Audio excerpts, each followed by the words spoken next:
네, 안녕하세요. 네, 초급 수영 3주차 수업 시작하겠습니다. 여러분들 한 주 잘 보내셨나요?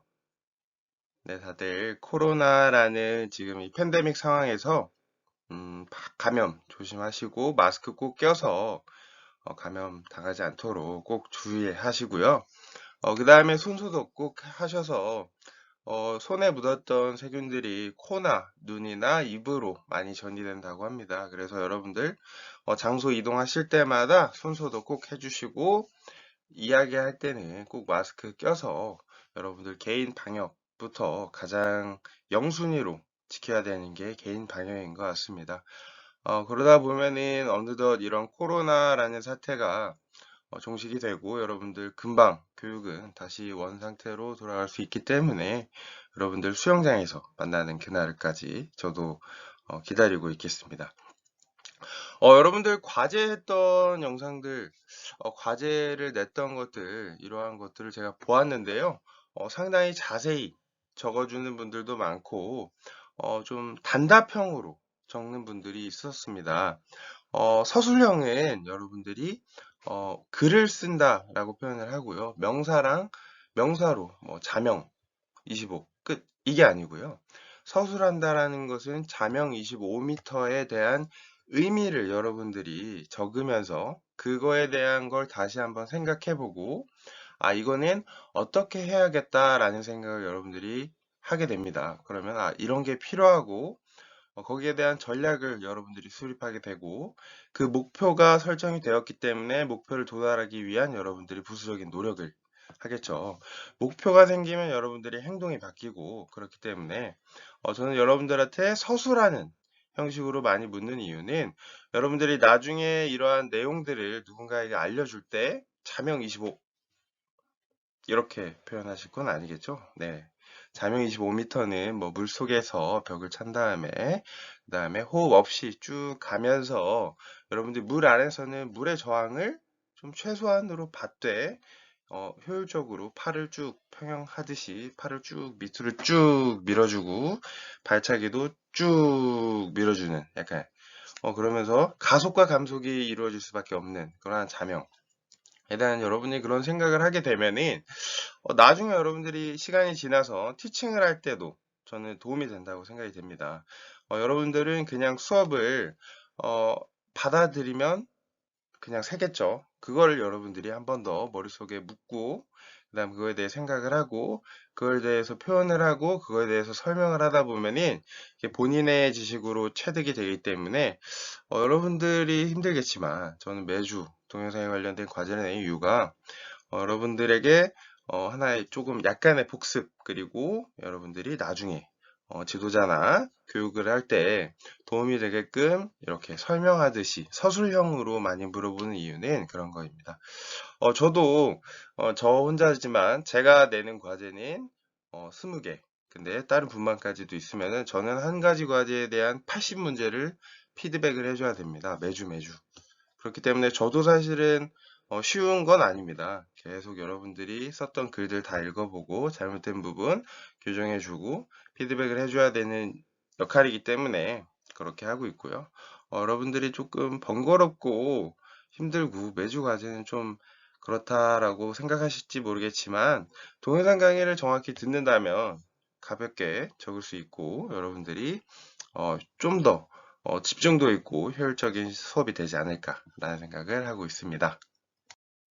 네, 다음은 목차입니다. 여러분들 배영 오늘 배우기 전에 여러분들이 그 전에 배웠던 복습을 조금씩 하고요. 그 다음에 의사결정 훈련도 하면서 여러분들이 어떻게 보면은 이런 위급한 상황에서 많이 당황하게 됩니다. 저 또한 제가 겪어보지 못했던 돌발 상황에 적극적으로 대처하기가 쉽지 않겠죠.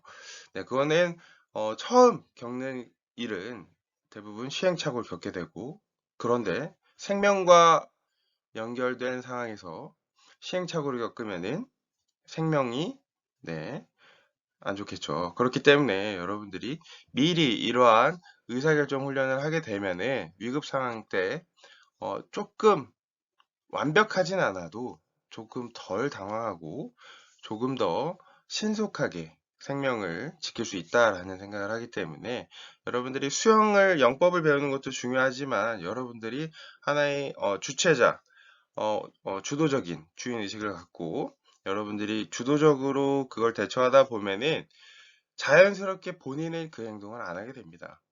본인이 지도자라고 생각을 했을 때 원리에 대해 알고 위험성에 대해서 미리 알고 있는 사람은 그러니까 예를 들어서 아이가 처음에는 불을 만지지만 불에 한번 손을 대이면은 네, 약간 딱 손을 빼죠.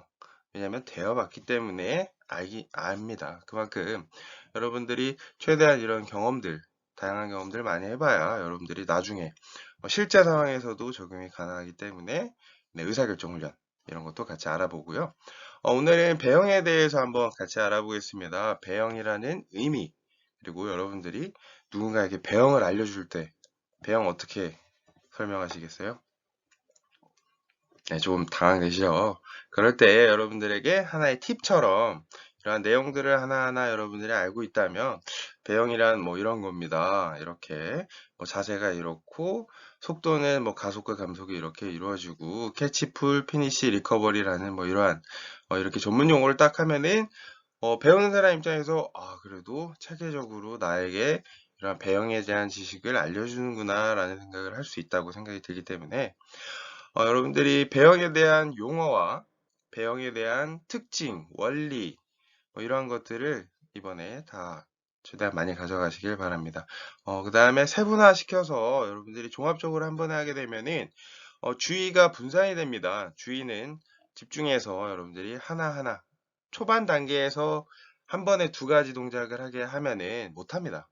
왜냐면은 인지적인 협응이 거기에서 어떻게 보면 병목 현상이라고 해요. 병목 현상은 뭐냐면 병이 이렇게 있죠. 병이 있을 때 병의 입구에 어, 좀 작죠. 입구가. 여러분들 뭐 병 먹어봤죠? 코카콜라나 이런 거 먹을 때.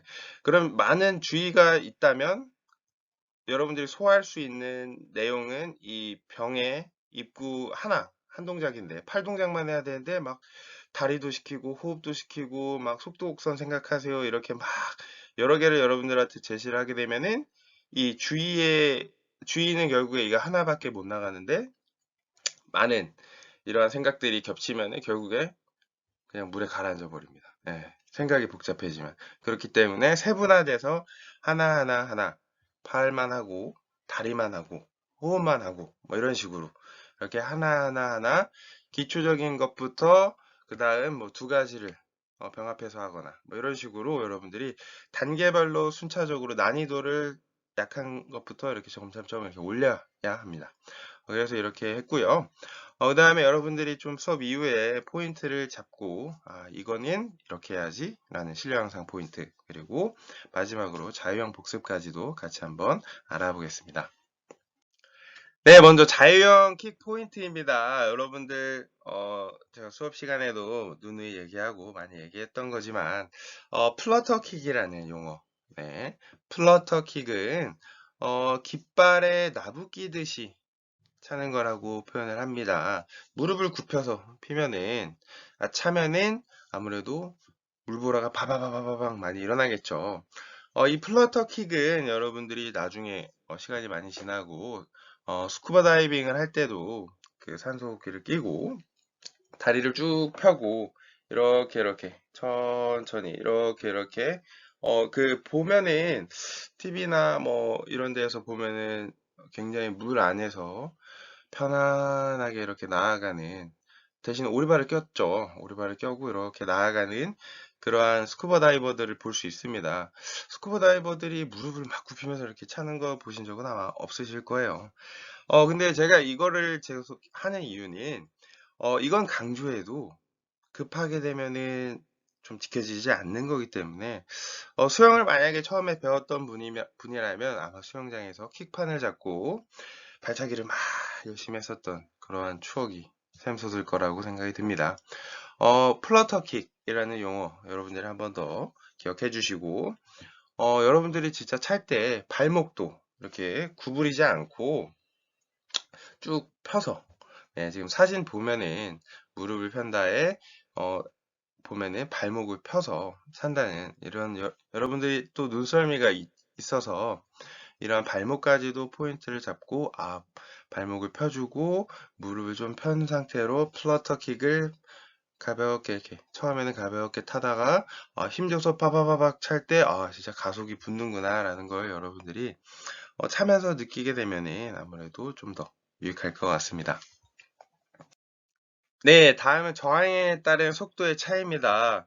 아무래도 수영이라는 영법을 하게 되면은 여러분들의 자세에 따라서 상당히 가속과 감속이 많이 이루어집니다. 왜냐면은 지상에서는 공기의 저항이지만 수영을 할 때는 물의 저항이 상당히 더 세고요. 여러분들이 제가 처음에 수상인변구조사 이야기할 때 헤드업 자유형, 헤드업 평형을 이야기했었던 이유 중에 하나가 그 자세를 하게 되면은 물의 저항이 상당히 높고요. 아무래도 상체를 들고 하기 때문에 다리는 잠기고 앞으로 나아가는데 상당히 많은 근력과 어떻게 보면 속근이죠. 지근이 아닌 속근, 빨리. 그러니까 100m 달리기, 50m 달리기에 유용한 속근, 폭발적인 힘을 내는 속근이 많이 사용이 됩니다.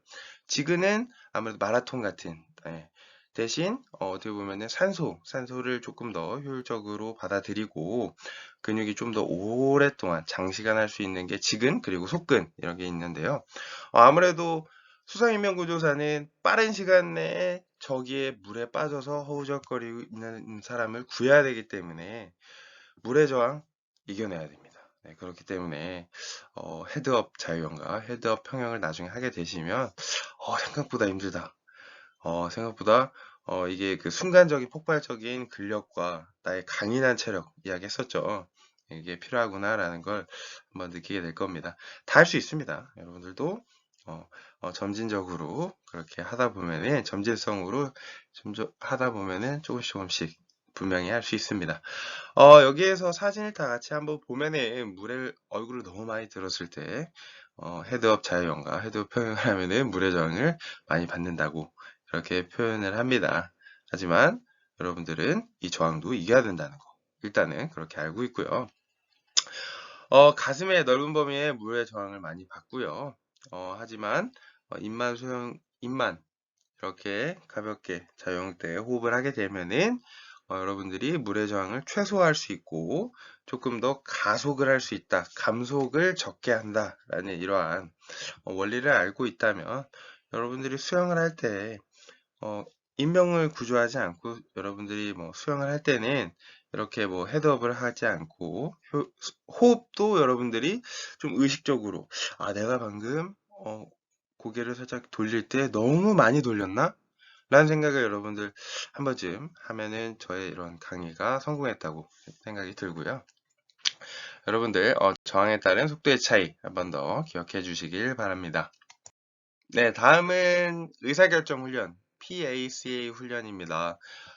이러한 의사결정 훈련을 하게 되면이 여러분들 머릿속에 하나의 이러한 루틴 혹은 매뉴얼 같은 게 성립이 된다면 여러분들이 돌발 상황에서 이거에 대한 대처를 빠르게 할 수 있습니다.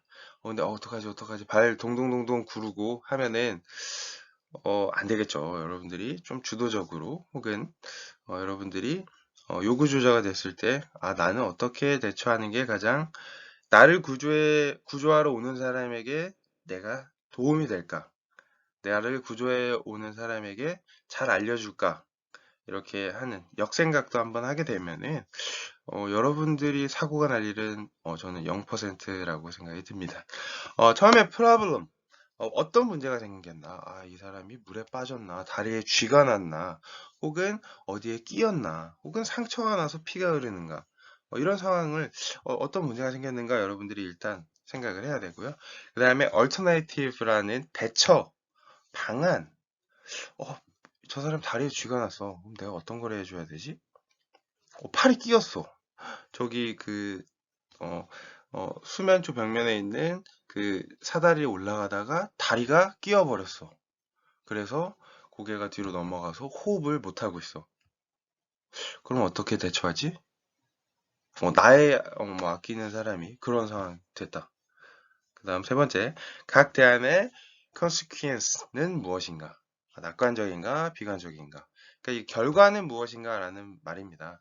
그래서 내가 이러한 대안을 했을 때 이러한 결과가 좋은 결과를 낳았는가, 나쁜 결과를 낳았는가, 이러한 생각을 한 번쯤 하고, 어떤 액션이나 결정을 취할 것인가, 나의 행동이 어떤 행동으로 어떻게 조치를 할 것인가, 이러한 것을 여러분들이 생각을 하게 되면은, 아까 제가 앞에서 얘기했던 어, 다리가 끼었을 때 최대한 빠르게 가서, 네, 일단 호흡, 머리를 받쳐주고, 일단 호흡이 일단 중요하겠죠. 다리를 빼는 것보다, 다리를 빼는데 안 빠지면은 계속 그 사람은 물을 먹고 막 갑자기 다리를 빼고 있는 저의 목덜미를 잡겠죠. 머리를 잡거나요.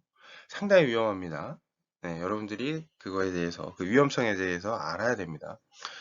저 같은 경우, 저도 계곡을, 여름에 코로나 사태 이전에 계곡을 이런 친구, 지인들과 갔었을 때 수영을 못하는 친구가 계곡 깊은 곳에 들어갔었습니다. 근데 그 친구가 순간적으로 물을 먹고 호흡을 못하니까 정말 강한 힘으로 저를 잡아당겼고요.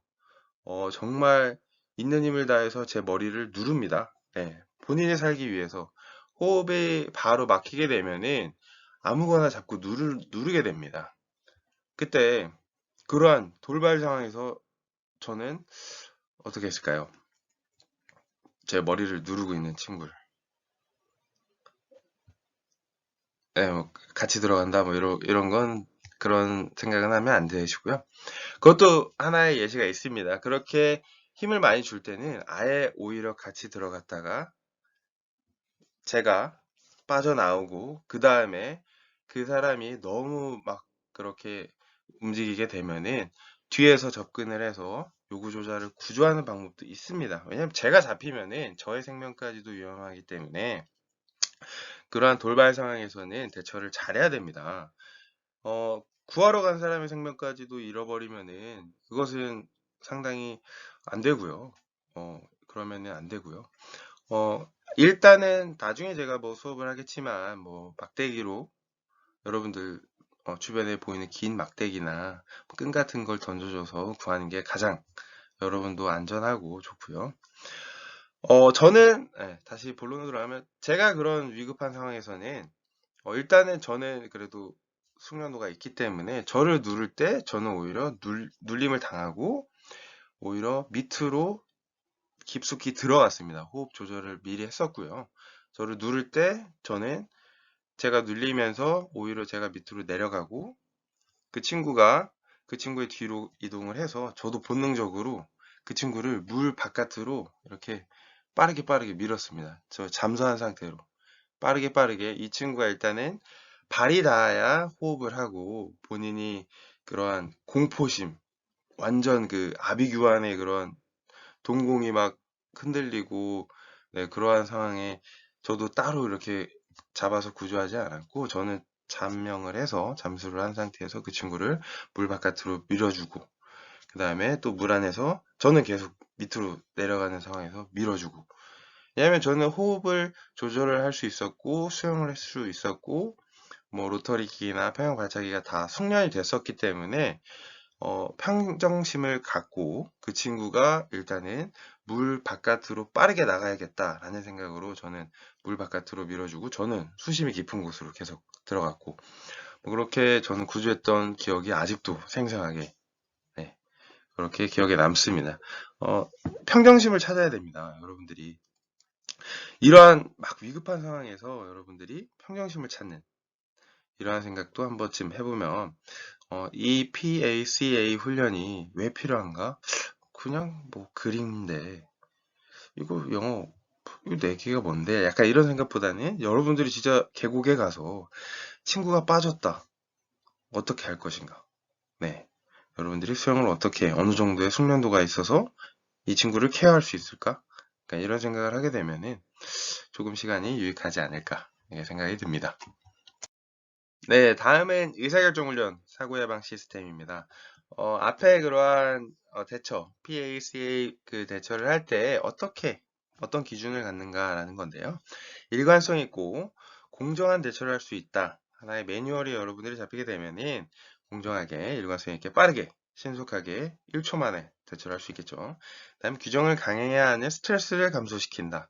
꼭 막 이렇게 해서 뭐 요구 조절을 뒤에서 뭐 그렇게 뭐 횡령킥으로 해야 되고 막 그거 갖고 와야 되고 예, 그렇게까지 하게 되면은 오히려 그 친구가 더 물을 먹고 아마 네, 호흡이 불가하고 무호흡까지도 가는 네, 그렇게까지 됐겠죠. 좀 빠르게 여러분들이 그 대처를 할 수 있겠죠.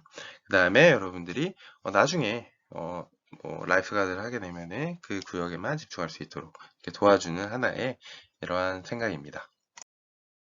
네, 다음은 의사결정 훈련의 뭐 다양한 질문들입니다. 그래서 이용객 혹은 지인이 위험하거나 네, 위험한 경우가 제가 예시를 들었죠. 규칙에 위배되는 행동할 가능성이 있는 상황을 주의한다입니다. 그러니까 제가 제 친구가 계곡에서 깊은 물로 들어가려고 했을 때 제가 미리 너 수영 못하잖아. 아, 너 튜브라도 들고 가. 라는 말을 미리 했으면 사전에 저의 머리가 눌리는 이러한 경험 혹은 진짜 경직되고 힘이 2배 세지는 그러한 것을 제가 안 느꼈겠죠. 미리 사전에 예방을 했으면요. 그죠? 그 다음에, 막 그렇게 규칙을 어기고, 너무 막, 규율을 어기는 사람한테 오히려 전문가에게 데리고 가서, 이러한 거에 대한 피드백을 정확히 더 지적을 받으면, 일단은 사고가 발생이 되지 않는 게 포인트입니다. 여러분들이. 그러한 일이 발생하기 전에 하는 게 중요하고요. 위험하거나 규칙에 위배되는 행동을 하려고 했는지 알아보는 질문을 혹시 지금 깊은 물로 들어가려고 하시지 않으셨나요? 수영을 혹시 할 줄 아시나요? 못합니다. 저 깊은 물, 그랬나요? 깊은 물인지 몰랐습니다. 그러면 본인이 안 가겠죠. 그 라인을 지키거나 계곡에도 깊은데 안 들어가겠죠. 다이빙 안 하겠죠. 네, 여러분들. 그다음 올바른 정보나 지시사항을 알려주고 네, 제가 이야기했듯이 설명을 해주고요. 이거는 여러분들이 라이프가드를 많이 하게 되면 항상 구조원의 책임 영역을 주시한다 라는 이러한 용어들도 있습니다. 배영의 의미는 등, 배의 길영으로 등을 지고 헤엄치다 라는 뜻입니다. 배영이라고 말하며 백스트로크 혹은 백크롤이라고도 합니다. 크롤이라는 낯선 단어가 나왔는데요. 하단의 용어 정리를 보시면 자유형의 엎드린 자세로 팔을 번갈아 물속에서 물 밖으로 당기며 발을 차 앞으로 나가는 동작입니다. 자유형처럼 엎드린 자세가 아닌 누운 자세로 한다 라고 생각하면 이해가 편합니다. 배영에서 위를 향하여 반드시 누워 양팔을 번갈아 회전하며 물을 밀치면서 두 발로 물장구를 치는 수영법입니다.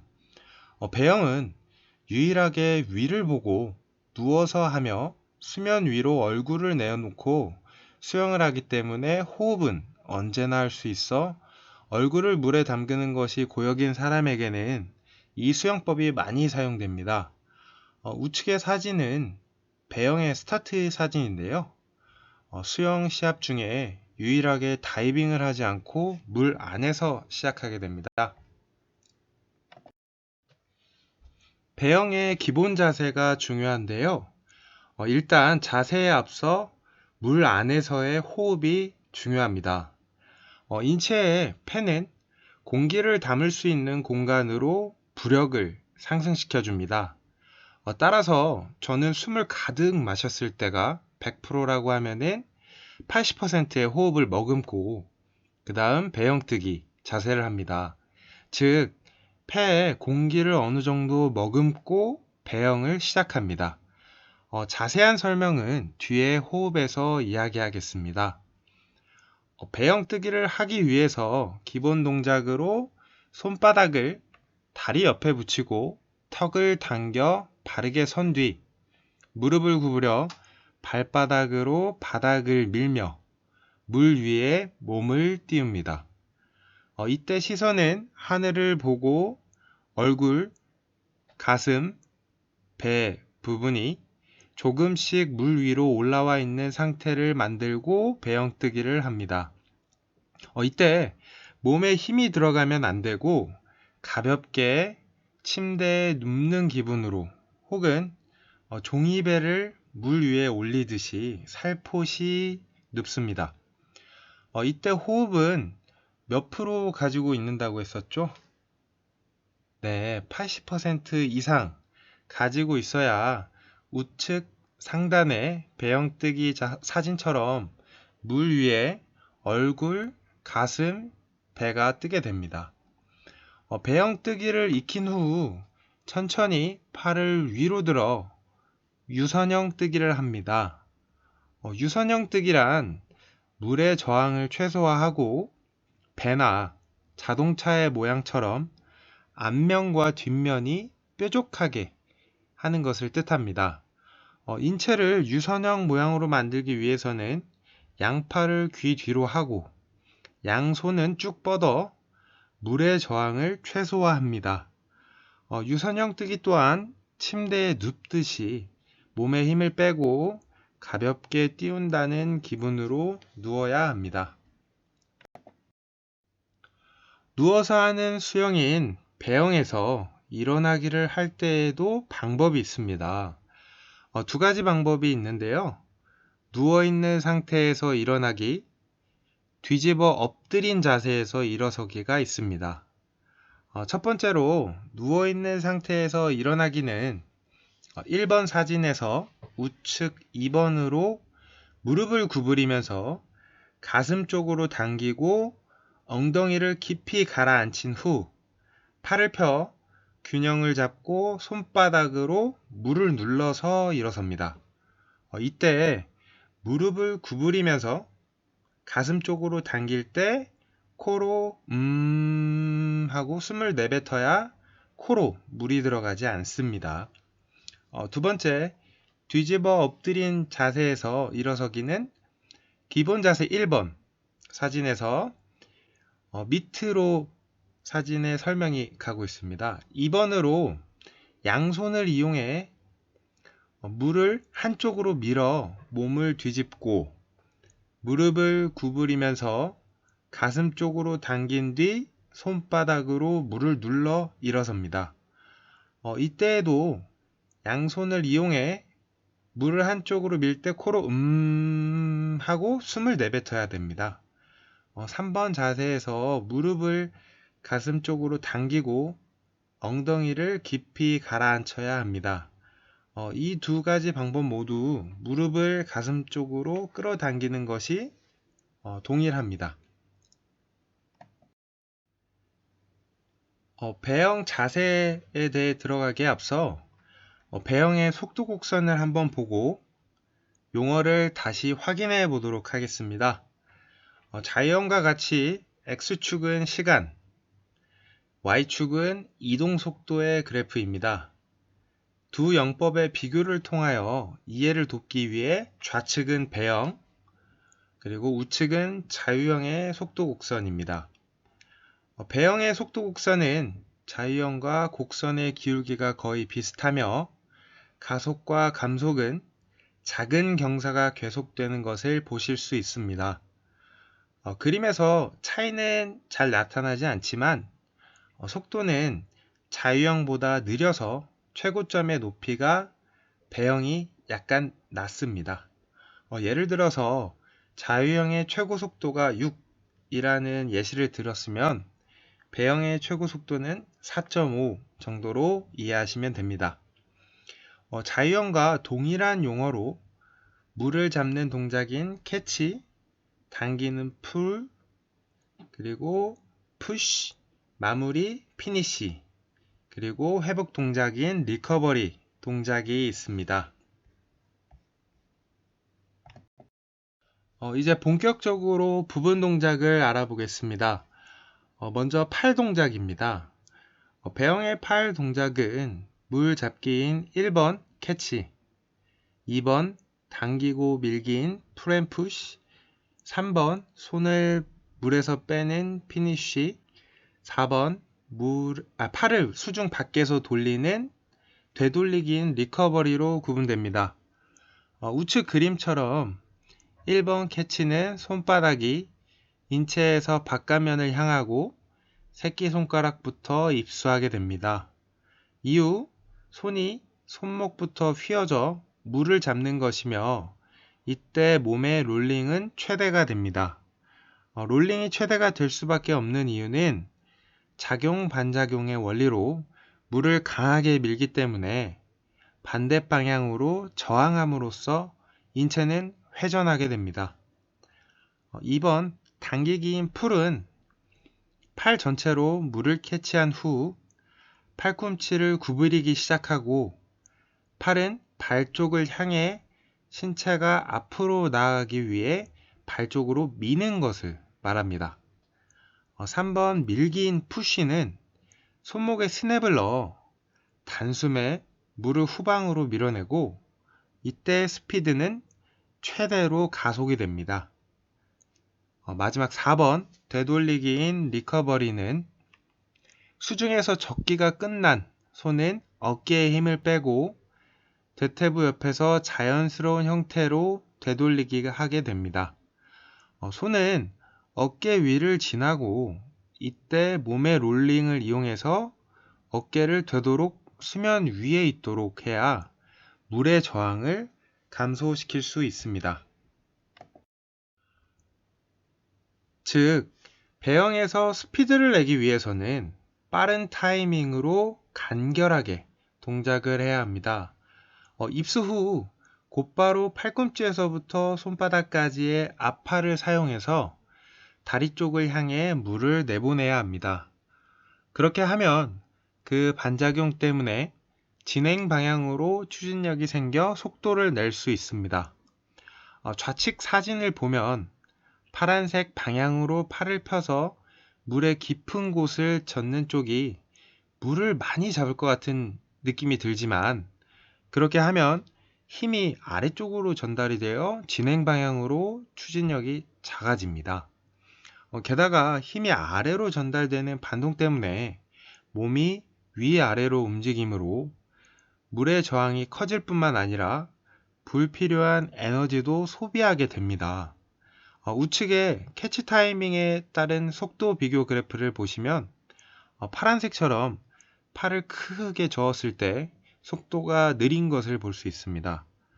팔 동작에서의 주의사항으로는 배영에서는 스트로크를 할 때 앞팔부터 당겨서 물을 젓는데 이때 팔꿈치부터 당기면 안 됩니다. 그렇게 하면 설령 얕은 곳을 젓고 있다 해도 힘이 들어가지 않아서 물을 확실하게 캐치할 수 없습니다. 그렇게 하면 추진력이 생기지 않아서 효과적으로 가속할 수 없게 됩니다. 왼쪽의 사진처럼 손바닥으로 물을 밀어주어야 효과적입니다.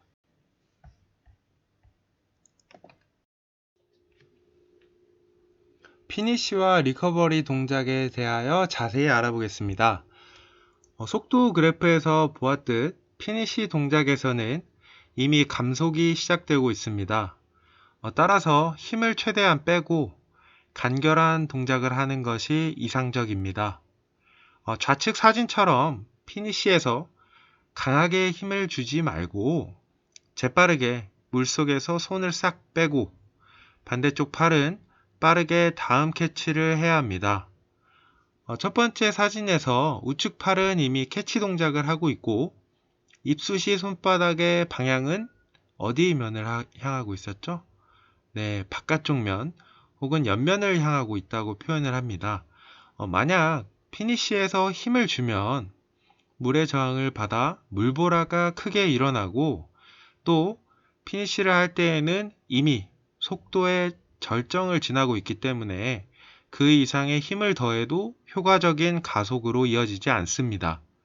피니쉬에서 힘을 빼면 물의 저항이 작아져서 물보라가 별로 일어나지 않고 가속으로 이어지지 않는 리커버리에도 힘이 들어가지 않아서 원활한 입수를 할 수 있습니다. 또한 피니쉬에서는 팔을 살짝 돌려 엄지손가락이 하늘을 보게 하여 저항을 줄여 물 밖으로 손을 빼고 리커버리 후 캐치를 하러 수중으로 들어갈 때는 어디 손가락이 먼저 들어간다고 했죠? 네, 새끼손가락이 먼저 입수하여 팔을 돌려주면 저항을 최대한 덜 받을 수 있습니다. 즉, 꺼낼 때 엄지, 물에 넣을 때 새끼손가락이 들어간다고 생각하시면 편합니다. 다섯 번째, 배영 발차기의 방법으로 처음 배영뜨기를 한 후 이때 얼굴, 가슴, 배 부분이 조금씩 물 위로 올라와 있어야 하며 호흡을 몇 퍼센트 유지하죠? 네, 80% 정도 유지해야 합니다. 그 다음 왼다리에 무릎을 구부려 발을 아래로 내립니다. 내린 다리를 위로 올려주며 오른다리에 무릎을 구부려 발을 내리고 교차하는 다리 동작을 반복합니다.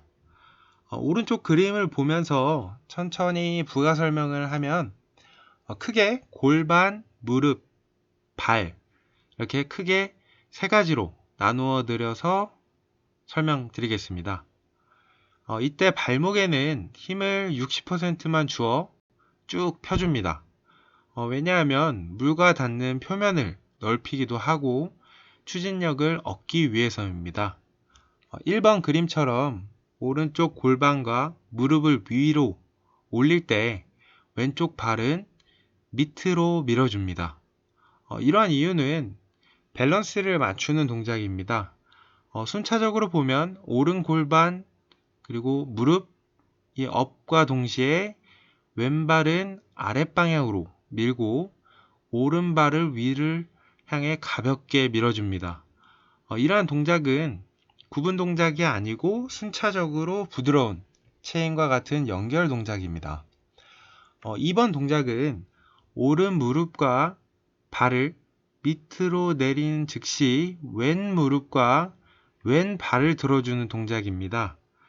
이러한 방향의 추진력이 모여 신체를 머리 방향으로 밀어주게 됩니다. 3번 동작은 오른 무릎과 왼 발을 밑으로 밀고 왼 무릎과 왼 발을 위로 밀어주는 동작입니다. 이러한 동작은 눈을 감고 천천히 생각하면서 꼭 이렇게 상상해보면서 직접 해보시길 바랍니다. 주의사항으로는 발을 깊은 위치에서 대퇴에 힘을 주어 발등으로 위쪽으로 차 올리는데 이때 무릎이나 발목에 힘을 주면 다리가 일직선이 되어서 추진력이 생기지 않습니다. 또한 이렇게 힘이 들어가면 허리가 처지면 몸이 가라앉아 저항이 증가하게 됩니다. 반대로 허리가 한쪽으로 너무 기울어져 버리면 배나 다리까지 수면으로 나와 헛발질이 되기 때문에 다리는 밑에서 위로 차올릴 때 힘을 주어 탄력이 된 상태로 내리는 것이 가장 저항력이 적은 킥으로 이어질 수 있습니다. 배영에서 킥은 추진력을 만들기 위해서라기보다는 오히려 상반신과의 균형을 잡기 위해 실행하게 됩니다. 다리로 균형을 잡아서 스트림 라인을 유지하게 되는데 배영킥의 목적은 자유형과 마찬가지로 불필요한 움직임을 없애는 것입니다. 왼쪽은 킥판을 허벅지에 끼고 배영 스트로크만 하는 사진이고 우측 상단의 사진은 배영 발차기와 스트로크를 같이 해주는 사진입니다. 좌우 팔을 한쪽씩 이용해 물을 젓는 배영에서는 팔을 물속에 넣을 때마다 롤링 때문에 전신이 좌우로 회전하게 됩니다. 그 회전을 없애서 물의 저항이 적은 스트림라인을 유지하는 것이 킥의 역할입니다. 자유형과 마찬가지로 고관절부터 발끝까지 다리 전체를 이용해서 깃발처럼 나부끼는 플러터 킥을 하고 킥에 힘이 너무 많이 들어가면 상반신과 하반신의 균형을 무너뜨려 저항을 받을 뿐만 아니라 발이 움직이는 거리가 커지므로 불필요한 에너지를 소비하게 되어 결과적으로 감속으로 이어지게 됩니다.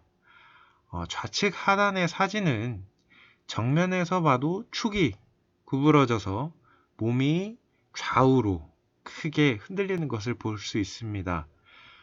반면 오른쪽 사진은 스트로크를 해도 몸의 축이 흔들리지 않는 것을 볼 수 있습니다. 이게 다 발의 킥 덕분이겠죠? 배영에서 몸의 롤링에 맞춰 킥을 하면 다리는 자연스럽게 대각선, 측면을 차게 됩니다. 이때 롤링과 킥의 합력의 방향이 평행으로 움직이게 되는데 이 자연스러운 킥이 물의 저항을 받지 않는 자세를 유지하는 포인트가 됩니다. 반면 다리를 위아래로 차려고만 의식하면 다리에 힘이 들어가고 고관절이나 무릎이 구부러지게 되고 그렇게 되면 좌우로 자연스럽게 회전하는 롤링으로 상반신과 하반신의 움직임이 뒤죽박죽 됩니다. 결국 균형이 무너져 물의 저항을 받아 감송으로 이어지게 됩니다. 배영에서 킥을 하는 방향은 바로 위나 아래가 아니라 롤링에 맞춰 자연스럽게 평행 방향 혹은 대각선 방향으로 킥을 한다는 걸 기억해 두어야 합니다. 또 올바른 킥이라면 수면에 무릎이 나오지 않습니다. 옆 방향으로 차는 올바른 킥은 무릎이 수면 위로 나오지 않도록 의식해야 합니다. 킥을 위로 차면 무릎이 수면 위로 계속 나오게 되고 물의 저항을 정통으로 받아 가속으로 이어지지 않습니다. 또한 무릎이 수면에 나와 있으면 물보라가 일어나는데 이것은 다리가 물의 저항을 받고 있어서 올바른 킥이 되고 있지 않다는 걸 뜻합니다. 다음은 호흡입니다. 배영은 처음에도 말했듯이 물속에 얼굴을 넣는 것이 힘든 사람들도 할 수 있는 수영 영법이며 얼굴이 수면 위를 향하기 때문에 호흡법이 필요 없다고 생각할 수 있으나 배영에서도 호흡법은 꼭 필요합니다. 그림을 보기 전 아주 기초적인 호흡법이 있습니다. 다들 제 설명을 듣고 기초 호흡을 한번 해보시길 바랍니다. 일단 연습법으로 벽을 잡고 얼굴은 하늘을 향한 상태에서 물을 들어갈 때 코로 뱉고 물 밖으로 나온 후 남은 호흡을 뱉는 파, 그리고 빠르게 숨을 마시는 다시 물에 들어가기 전부터 코로 뱉고 그다음 나와서 입으로 파, 그다음 마시고 파 이렇게 마십니다. 여기서 포인트는 물에 들어가기 전부터 코로 뱉고 물에 나올 때까지도 코로 계속 공기를 뱉어야만 코로 물이 들어가지 않습니다. 저도 처음 배영을 배울 때 코로 물이 많이 들어가서 힘들었었던 기억이 있습니다. 그러니 여러분은 기본적인 호흡이지만 꼭 필요한 호흡법이니 반드시 익히길 바랍니다. 배영 연습하시는 분들은 간혹 가다가 이런 이야기도 합니다. 수영장 물을 2리터 정도 마셔서 피부가 좋아졌어요 라고 하는데요. 여러분은 기본적인 호흡법을 꼭 알고 숙지하길 부탁드립니다. 배영 팔 동작과 호흡을 연결할 때 팔을 물 밖으로 들어올려 호흡을 들이마시면 팔에 묻어있는 물방울이 얼굴과 입에 떨어져 호흡을 방해할 수 있습니다. 그래서 크게 두 가지 호흡법으로 나누어집니다. 팔을 들어올리는 동작에서 코로 내뱉어주고 물속에서 당기는 동작 풀앤푸시에서 입으로 호흡을 들여 마시는 방법과 아예 입으로 호흡을 마시고 입으로만 뱉는 호흡이 있습니다. 호흡법으로는 그림처럼 한 팔에 뱉고 마시는 동작을 같이 하는 방법과 양팔 호흡 방법이 있습니다. 작게는 두 가지로 나누어지며 코로 뱉고 입으로 마시거나 혹은 입으로만 뱉고 들어 마시는 방법이 있습니다.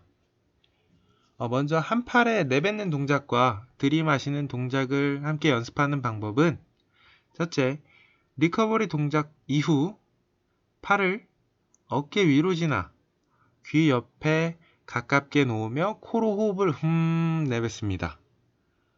풀앤푸시 동작에서 손에 회전을 주지 않고 어깨 위에서 넓적다리 옆으로 가볍게 내리며 파 소리와 함께 합 호흡을 들이마십니다.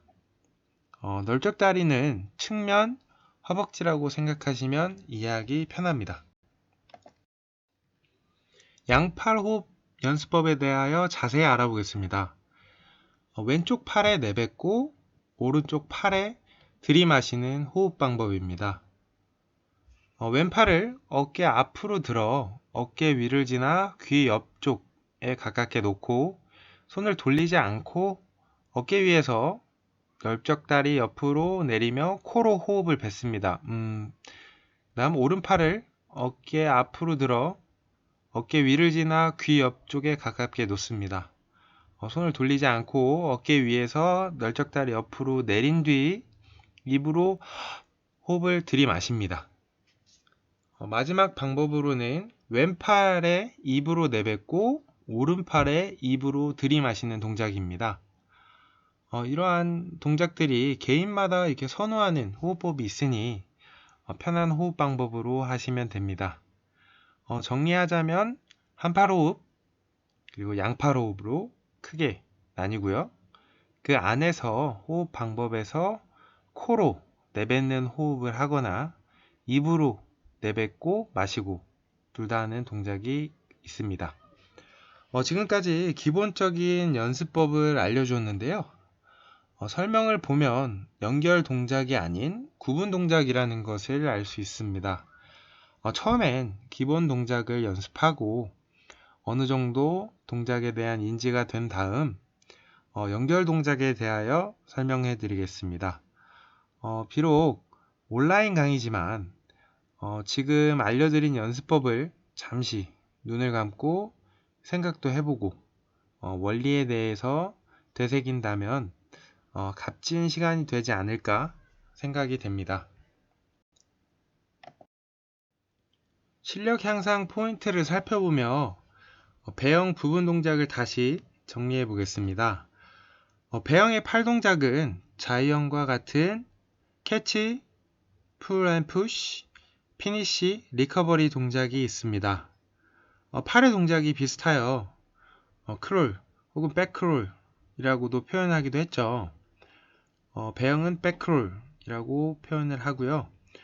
포인트 동작도 비슷한 원리로 빠른 타이밍으로 캐치 그리고 배영의 캐치 이후 풀 앤 푸시 동작에서 아래가 아닌 인체 뒤쪽 후방으로 발 쪽으로 물을 밀어내야 합니다. 그래야 신체는 반작용력으로 머리 방향으로 나아가겠죠. 이후 피니시 동작에서는 재빠르게 손을 빼내야 합니다. 하지만 힘이 들어가서 물보라가 일어나면 안 되겠죠.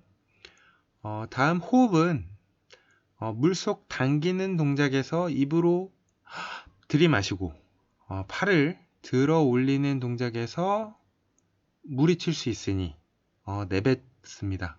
코로 내뱉어도 되고 입으로만 후 내뱉어도 됩니다. 크게 두 가지로 나뉘고 세부적으로 네 가지 방법이 또 있었습니다. 한팔 호흡 방법과 양팔 호흡 방법이 있었죠. 코로 내뱉는 호흡과 입으로만 마시고 뱉는 호흡이 있었습니다. 개인적으로 선호하는 연습법으로 하시면 됩니다. 자유형 복습입니다. 배영과 비슷한 부분이 많기도 하고 차이점도 있습니다. 프리스타일의 8포인트, 자유형의 8포인트는 입수 후에 바로 캐치하여 많은 물을 잡아서 저항을 높여 추진력을 얻는 것이었고요. 이런 부분은 배영의 포인트와 비슷합니다. 다음, 호흡은 얼굴을 측면으로 팔의 롤링에 맞춰 입만 조금 나오도록 호흡해야 합니다. 왜 그런다고 했었죠? 네, 맞아요. 물의 저항을 최소화하기 위해서였습니다. 다음, 다리로는 상반신과 하반신의 균형을 맞추고 불필요한 움직임을 최소화한다라고 했었죠. 부드럽게 킥하는 것으로 어떤 킥이라고 했죠? 네, 플러터 킥으로 그렇게 찬다고 했었죠. 네, 깃발에 나부끼듯 차야 합니다. 즉, 이렇게 펄럭이듯, 나부끼듯 차야 합니다. 마지막으로, 콤비네이션은 오른팔과 어떤 다리죠? 네, 대각선의 왼다리. 왼팔과 네, 대각선의 오른다리 조합으로 강하게 찬다였습니다. 그렇다고 너무 의식하지는 말고요. 이때 추진력이 최대화 된다는 것만 기억하시면 됩니다. 네, 지금까지 3주차 초급 수영 수업 모두 마쳤고요. 여러분들 강의 동안 잘 들어주시고 여러분들이 과제 보니까 정말 성실히 잘 적어주는 분들이 많아서 제가 상당히 보람있고 뿌듯합니다. 여러분들이 그렇게 잘 적을 때마다 솔직히 내심 놀랍고 너무 자랑스럽기도 하고 보람이 있는데요. 여러분들이 그렇게 서술형으로 적다 보면은 여러분들도 모두 할 수 있습니다. 지도자, 너도 할 수 있어. 네, 이상입니다. 수업 마치겠습니다. 수고 많으셨습니다.